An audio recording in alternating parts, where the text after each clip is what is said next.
Episode number 105, the Appoggiatura. The Appoggiatura is a non-chord tone played one step higher or lower than the chord tone on a strong beat, then resolves to the chord tone.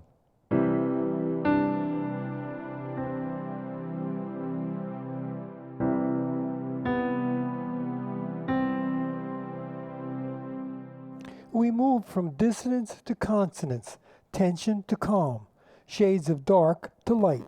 The appoggiatura is similar to the auxiliary note we studied in the previous episode, 104, except instead of playing the chord tone first, then the non-chord tone, and then back to the chord tone,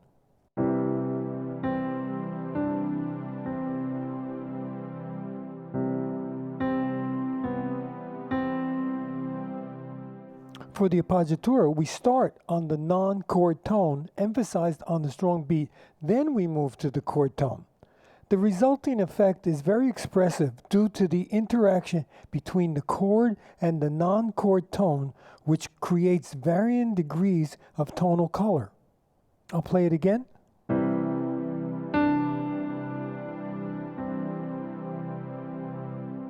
Against the two chords we have been using for our examples, C and F major, I will play all the possible appoggiaturas now.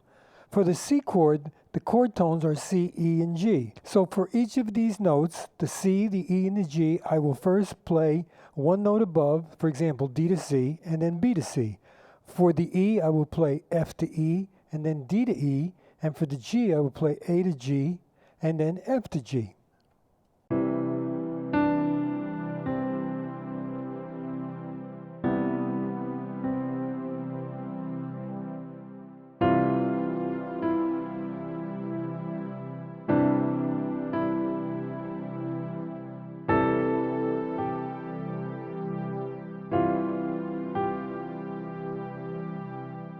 And now for the F major chord, I will do the same thing.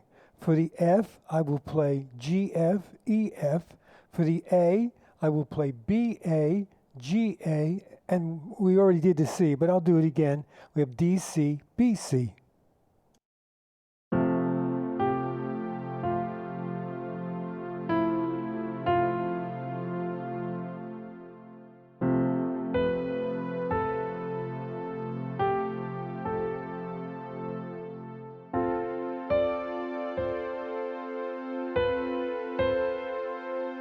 In the opening 8 measures of the theme song from the movie Titanic, My Heart Will Go On, we see every technique that we've studied so far.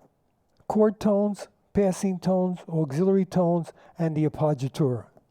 First, I'll play the beginning, and then I will highlight each measure and the notes in them so you can hear it clearly.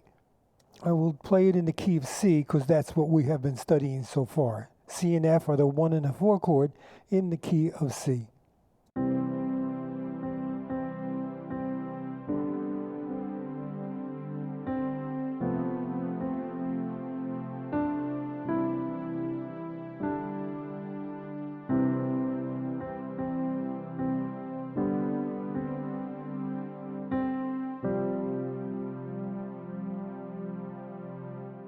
Now, in the first measure, we have the C major chord, and we have the note C played 4 times, the root of that chord, a chord tone.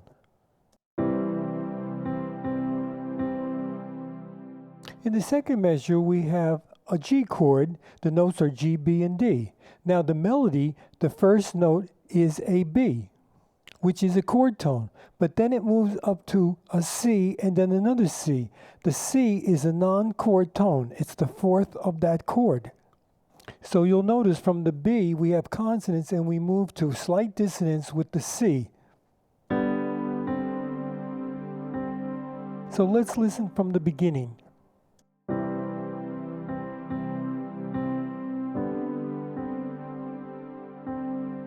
Now the next measure is really interesting.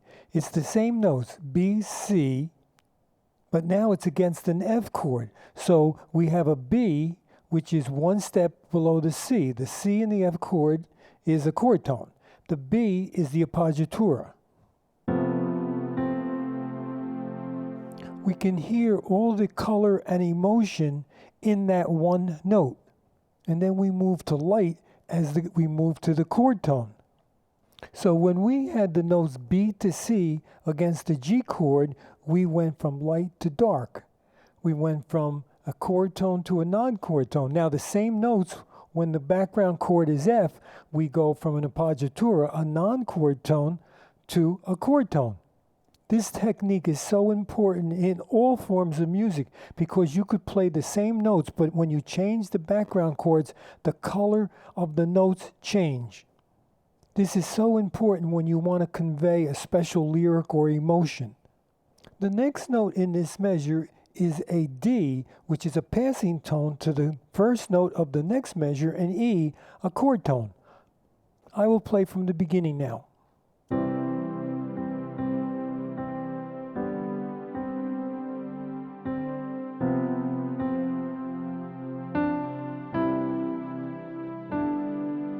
So that third note from the end, the D, connected this to an E. Now the E against the C chord, which I played, is the third of the chord, so that's a chord tone. And then it moves down to a D against the G chord, which is the fifth of that chord, another chord tone.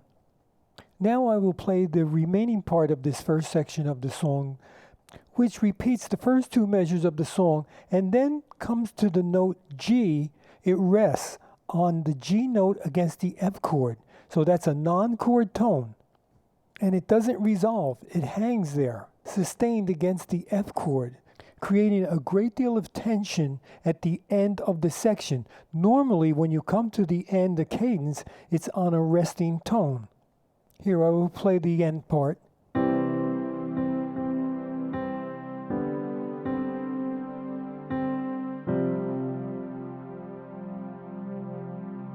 We can feel the tension and emotion from that one note. As I have often said in previous episodes, when we hear this music, we might not consciously think about this or hear it, but we certainly feel it. At a subconscious level, this is what affects your emotions. Years ago, I read a book on subliminal advertising and all the different tricks they use, in music where they have hidden messages or hidden images in print ads.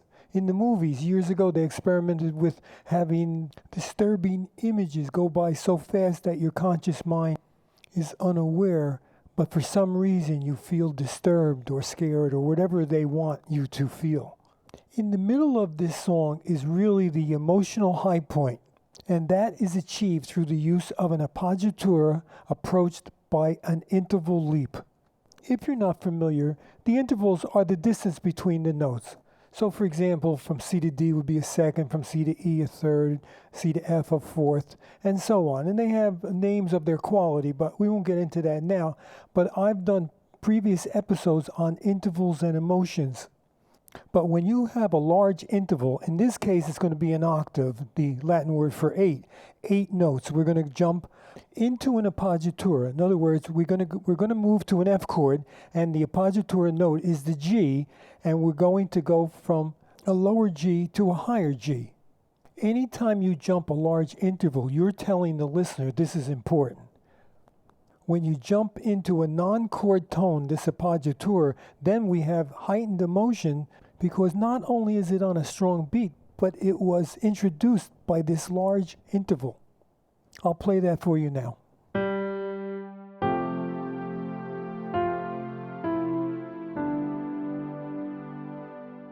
So I played G to a high G, and that high G was against the F chord. That was the appoggiatura. Then it came down one note to the F of the F chord, the chord tone. So it resolved. Then there was an E, that's a passing tone to the note D of the next chord, the G chord. And that would also be a chord tone. Everything we've talked about. We have the appoggiatura resolving to a chord tone, then a passing tone to another chord tone.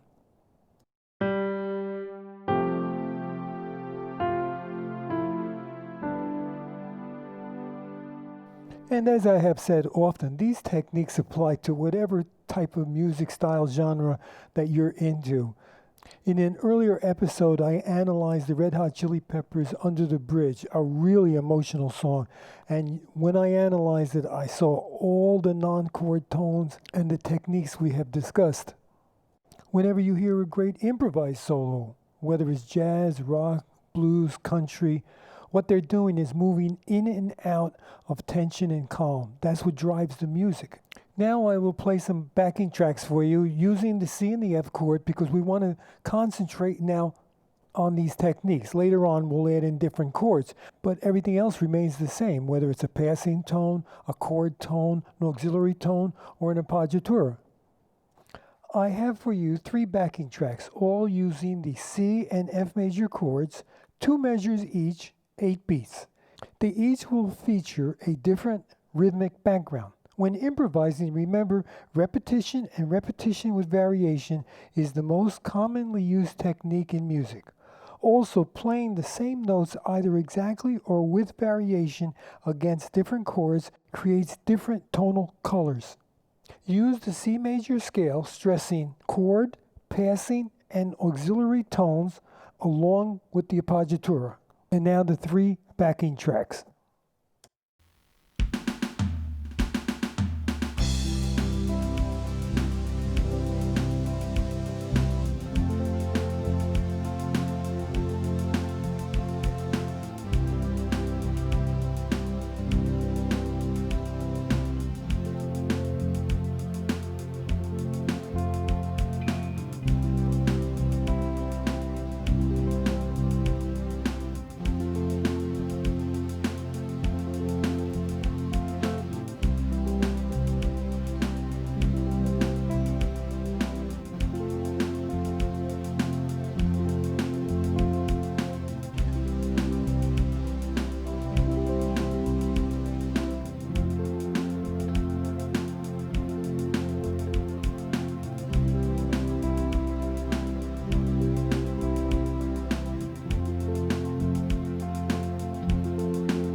And besides the backing track, just sit at the keyboard, play the 2 chords with your left hand, and just improvise. Just keep doing it over and over. You'll see the possibilities are endless. Also, please remember, if you are improvising a song, create phrases as if you were talking to someone, telling them a story with commas and periods. Let the music breathe. If you are improvising a solo, be more free. Connect some of the notes with fast runs. The speed will create the tension.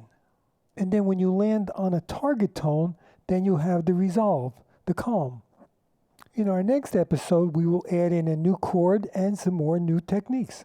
I'd like to leave you with this quote by Bob Marley. One good thing about music, when it hits you, you feel no pain.